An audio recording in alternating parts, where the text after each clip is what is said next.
Bienvenidos a una nueva inmersión.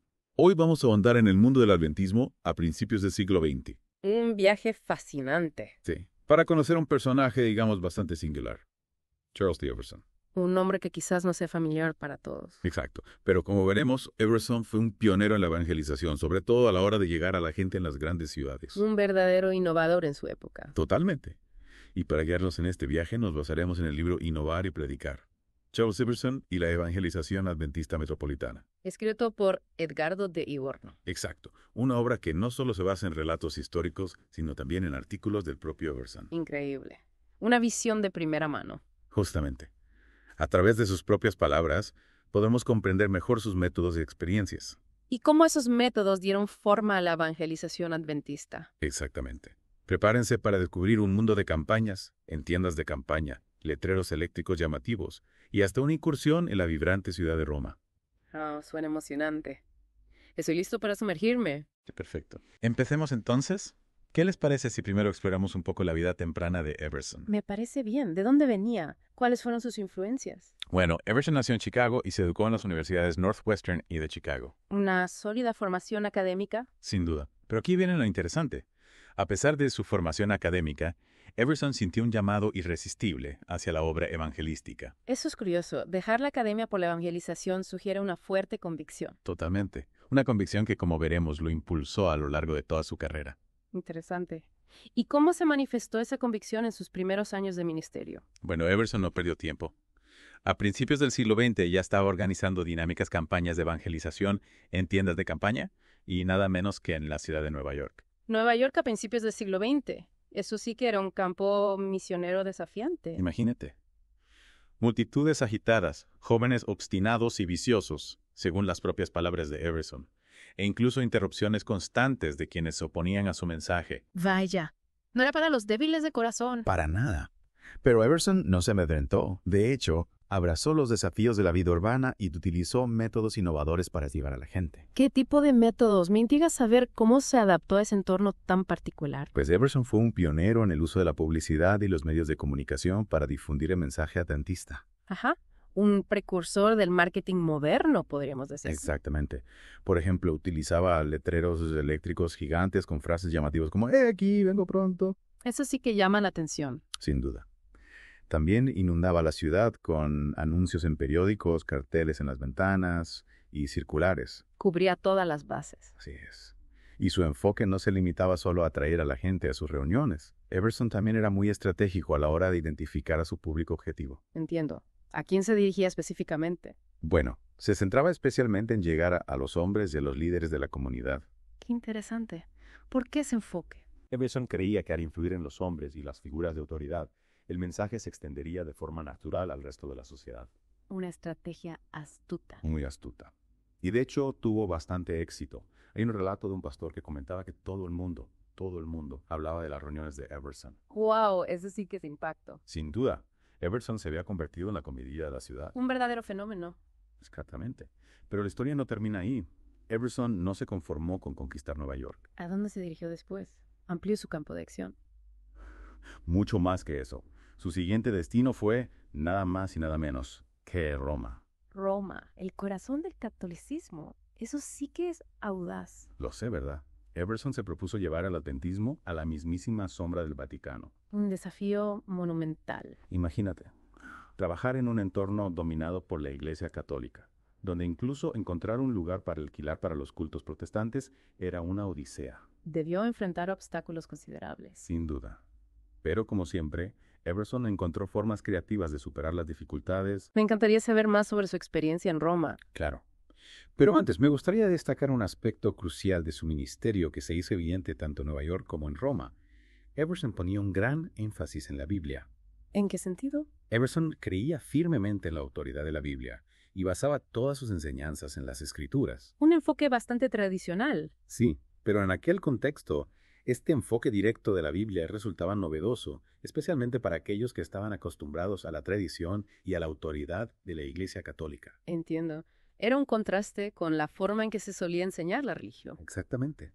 Y este énfasis en la Biblia tuvo un impacto profundo en la gente. ¿Tienes algún ejemplo? Claro. Hay una historia fascinante sobre un abogado romano que se convirtió al adventismo gracias a Everson. Cuéntame más. Este abogado estaba acostumbrado a escuchar sermones basados en la tradición y en la interpretación de la iglesia. Un enfoque más dogmático, por así decirlo. Sí. Pero cuando escuchó a Everson predicar directamente de la Biblia, se sintió impactado por la sencillez y la claridad del mensaje. La palabra de Dios sin intermediarios. Exacto. Esta experiencia lo llevó a cuestionar sus creencias y finalmente a abrazar el adventismo. Una poderosa ilustración del impacto del enfoque de Everson. Totalmente. Y esta historia también nos revela un aspecto crucial del contexto histórico. A principios del siglo XX, había un creciente clima de duda e incertidumbre en Europa. La Primera Guerra Mundial y sus consecuencias, supongo. Exactamente. La gente buscaba respuestas y un fundamento sólido para sus creencias. Y en ese contexto, el énfasis de Everson en la Biblia le dio a los adventistas una ventaja única. Sin duda. Los adventistas se presentaban como un movimiento que no se basaba en la especulación o la tradición, sino en la palabra de Dios. Un mensaje que resonaba con fuerza en una época de crisis. Y Everson, con su talento para la comunicación y su pasión por la Biblia, supo aprovechar esa oportunidad al máximo. Su historia es realmente cautivadora. Un hombre adelantado a su tiempo. Totalmente. Y esto es solo el comienzo. En la próxima parte de nuestra inmersión exploraremos con más detalle los métodos de evangelización de Everson. Estoy ansioso por seguir descubriendo la historia de este pionero. Te aseguro que no te decepcionará. Perfecto. Hasta la próxima entonces. Hasta la próxima. Y hablando de Roma, ¿cómo se desenvolvió Everson en un entorno tan diferente a Nueva York? Pues Roma presentaba desafíos únicos. Obviamente. Ya. Un contexto cultural y religioso totalmente distinto. Exacto. Dominado por el catolicismo, claro. Lo que seguramente dificultó la difusión del mensaje adventista. Sin duda. Imagínate. Incluso encontrar locales para alquilar para los cultos era una batalla. Debido a la influencia de la Iglesia Católica. Precisamente. Pero a pesar de todo, Everson perseveró. Siempre con esa determinación. Así es. Y lo interesante es que en medio de esas dificultades, el enfoque de Everson en la Biblia se convirtió en un punto fuerte. ¿En qué sentido? Bueno, como mencionamos antes, Everson siempre enseñaba directamente de las Escrituras. Sin intermediarios ni interpretaciones. Exacto. ¿Y esto en un entorno dominado por la tradición católica? Resultaba muy atractivo para algunas personas. Aquellas que buscaban una conexión más directa con la palabra de Dios. Precisamente. Everson les ofrecía una alternativa. Un cristianismo basado en la Biblia, no en la tradición. Un mensaje que resonaba con fuerza en aquellos que se sentían desilusionados con el catolicismo. Es cierto. De hecho, hay una anécdota muy reveladora sobre la experiencia de Everson en Roma. Cuéntamela. Resulta que un abogado romano, impactado por la forma en que Everson enseñaba, decidió asistir a una de sus reuniones. Intrigado por su enfoque en la Biblia. Exactamente. Y al escuchar a Everson predicar, este abogado se dio cuenta de algo crucial, ¿Qué descubrió? que nunca antes había escuchado a alguien enseñar directamente de la Biblia. Siempre se había basado en la interpretación de la Iglesia. Exactamente. Y esa experiencia, ese contacto directo con la palabra de Dios lo transformó por completo. Lo llevó a abrazar el adventismo. Así es. Y este caso no fue aislado. Everson, con su estilo claro y directo, logró conectar con muchas personas en Roma. Demostrando que el mensaje de la Biblia, presentado de forma genuina, puede traspasar cualquier barrera cultural o religiosa. Y no solo se limitó a predicar. Everson también se preocupó por establecer una base sólida para la comunidad adventista en Roma.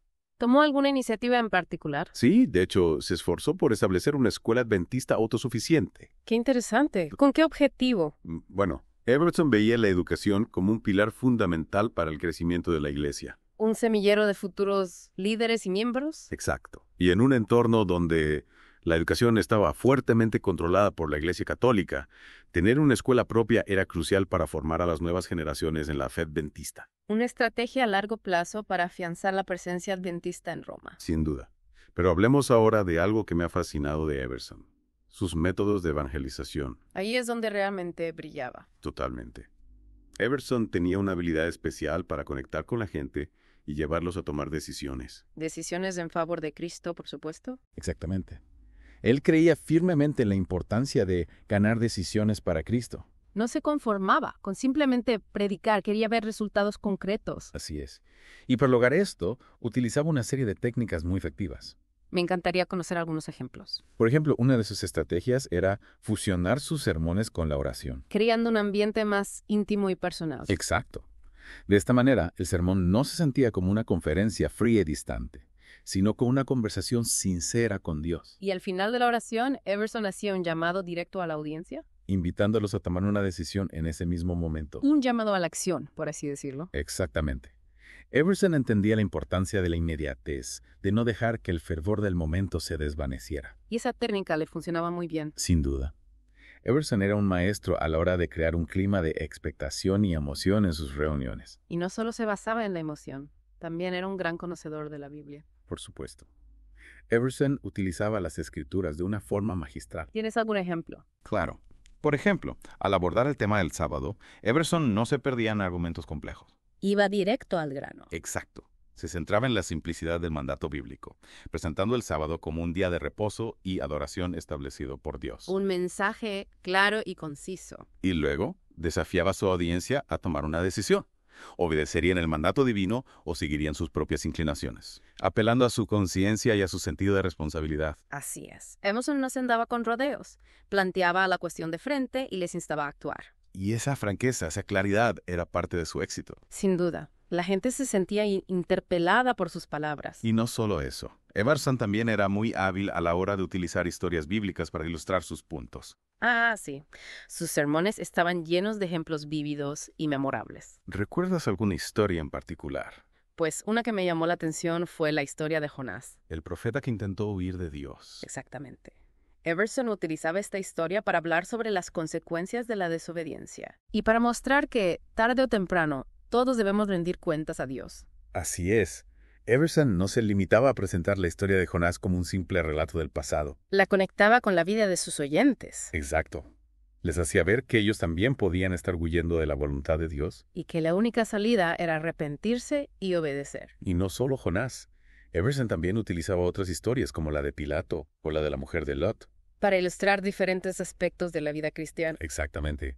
Everson era un maestro en el arte de la narración. Un recurso poderoso para transmitir verdades espirituales. Y para hacer que esas verdades se grabaran en la mente y en el corazón de sus oyentes. Y aparte de la Biblia y las historias, ¿había algún otro tema que Everson abordara con especial énfasis? Sí, uno que resultaba un poco controvertido para la época. ¿De qué se trataba? Del tabaco. Ah, sí. Un tema que aún hoy genera debate. Exacto. Y Everson, fiel a su estilo directo, no se andaba con rodeos. Iba al grano. Totalmente. Condenaba el tabaco como un hábito nocivo. Y seguramente lo relacionaba con los principios de salud adventistas. Por supuesto. Everson veía el tabaco como una amenaza para la salud física y espiritual. Y no solo se limitaba a predicar en contra del tabaco. Hacía algo más. Sí, Everson solía hacer un llamado especial durante sus reuniones ¿Quién se dirigía? a aquellos que deseaban dejar de fumar, Qué interesante. ¿Y qué les pedía? que se pusieran de pie y se unieran a él en una oración por la fuerza y la determinación para abandonar el tabaco. Es decir, Everson no solo les presentaba la teoría, sino que también les ofrecía apoyo práctico para cambiar sus vidas. Exactamente, un enfoque integral que iba más allá de las palabras. Y que seguramente tuvo un impacto real en muchas personas. Sin duda. Everson comprendía que la verdadera conversión implica un cambio de comportamiento. No se trata solo de aceptar unas ideas, sino de vivirlas en el día a día. Y en el caso del tabaco, ese cambio podía ser realmente difícil. Por eso la oración de Everson era tan importante. Les daba a las personas la fuerza que necesitaban para superar la adicción. Y para vivir una vida más saludable en armonía con los principios de Dios. Exacto. Y hablando de principios, hay otro aspecto del ministerio de Everson que me gustaría destacar. Su visión de la obra médica misionera. Ah, sí, un elemento fundamental del legado adventista. Totalmente. Y Everson fue uno de los pioneros en este campo. ¿De qué manera? Bueno, Everson creía firmemente en la importancia de atender las necesidades físicas de las personas. Como una forma de mostrar el amor de Dios de forma tangible. Exacto. Everson entendía que la salud física y la espiritual están íntimamente conectadas. Y que al cuidar del cuerpo también se puede alcanzar el alma. Precisamente. De hecho, Everson incluso llegó a considerar la posibilidad de establecer un sanatorio en Roma. Un sanatorio en el corazón del catolicismo, eso sí que es audaz. Lo sé, ¿verdad? Lamentablemente ese proyecto no se concretó. Pero la idea en sí misma es muy reveladora. Muestra la visión de Everson, su deseo de integrar la atención médica con la evangelización. Y de utilizar todos los medios a su alcance para llegar a la gente. Exactamente. Everson era un hombre de acción, con una mente innovadora y un corazón compasivo. Y su legado sigue inspirando a los adventistas de hoy. Sin duda. La obra médica misionera es un componente esencial de la identidad adventista. Y en gran medida se lo debemos a visionarios como Everson. Bueno, hemos recorrido un largo camino en esta inmersión explorando la vida y el ministerio de Charles T. Everson. Un personaje fascinante, sin duda. Totalmente. Un hombre que desafió las convenciones, innovó en la evangelización y dejó una huella imborrable en la historia del adventismo. Su historia nos invita a reflexionar sobre nuestro propio llamado. A ser valientes, a ser creativos y a no tener miedo de romper moldes para llevar el mensaje de Dios al mundo. Y a recordar que la evangelización no se limita a las palabras, sino que también se expresa a través del servicio, la compasión y la atención a las necesidades de los demás. como lo demostró Everson con su visión de la obra médica misionera. Exactamente. Y con esto llegamos al final de nuestra inmersión. Gracias por acompañarnos en este viaje. Esperamos que la historia de Everson les haya inspirado tanto como a nosotros. Y que les anime a seguir explorando el fascinante mundo del adventismo. Hasta la próxima.